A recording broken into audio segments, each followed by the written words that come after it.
you don't come as far as this and quit. I ran that through in my head quite a bit.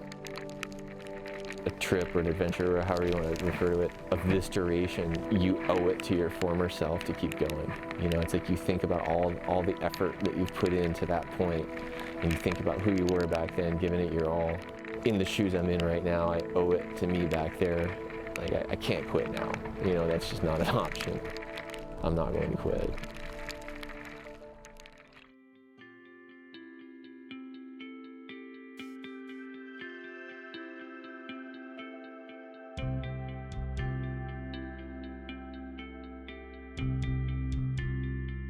Race to Alaska started as an idea to encourage something different in our boating communities. It's essentially no motors of any kind and no outside support of any kind.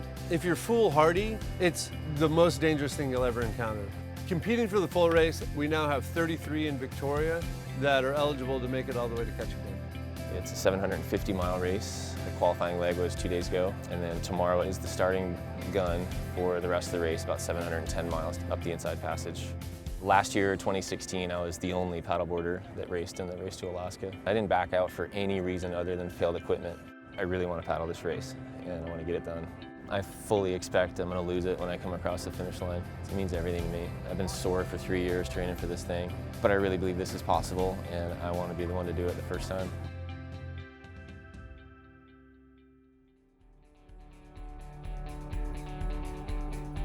This is a celebration of the incredible that you're about to embark on. I am so honored to be part of it. Thank you for being here.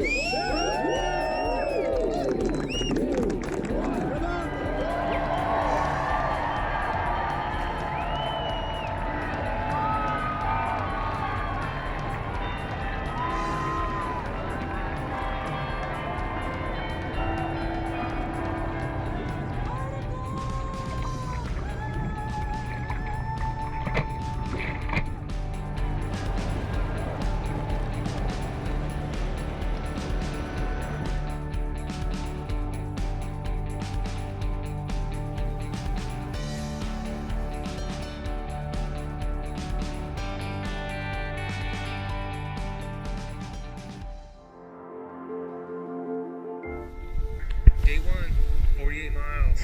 This is my camp spot. Pretty awesome.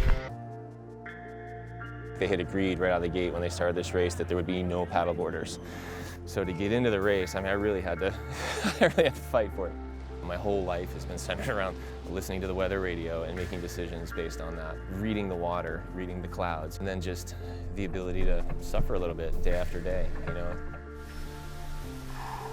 Since the day that board broke, he has spent that time until now getting a new board built and training to do this again. But he wants it. He thinks he can do it. I mean, he owns bigger boats. He can do this in any kind of craft he wants to. And he's choosing a stand-up paddleboard, which is incredible. I think that all of us have that desire to be called upon in a really fundamental way. And this race has laid out an opportunity for people to find an answer to that call. That was 50 miles today. 60 miles yesterday. That's where I'm going tomorrow. There's home for the night.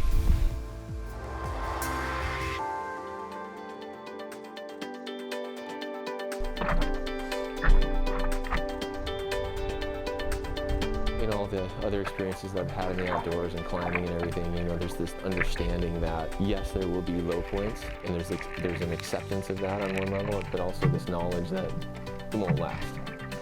It's not going to last. You just have to sit tight, and it'll get better.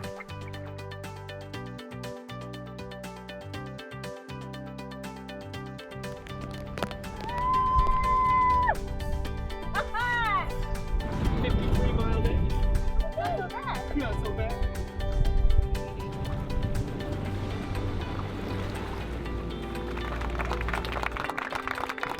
I don't know what to say. I got here. You did? Did you ever? I think back on my life and all the things that I've done, and I feel like everything's pointed to this. It's certainly changed my life.